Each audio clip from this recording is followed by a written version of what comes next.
We know the holidays are going to look and feel very different this year for many of us. And as we navigate the way we celebrate and stay connected to loved ones and the community in this new environment we're all living in, we wanted to bring some inspiration and some fantastic speakers together to share their tips on celebrating virtually and how to practice gratitude during these difficult times.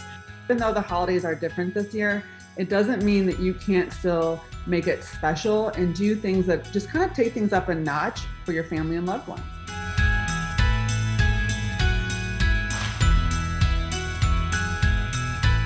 So I went Christmas a little earlier than usual because, I don't know, we need a little festivity in our lives.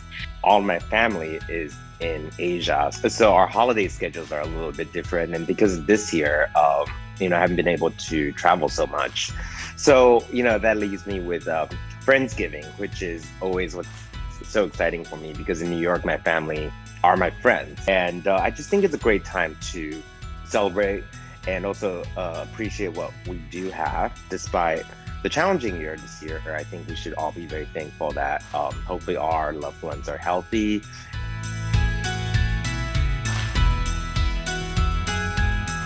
Connecting with people outside your family, outside your circle, it's a great way of letting go of some of the built up anxiety that we have. We live in this strange society sometimes where self-care or self-preservation almost seems selfish.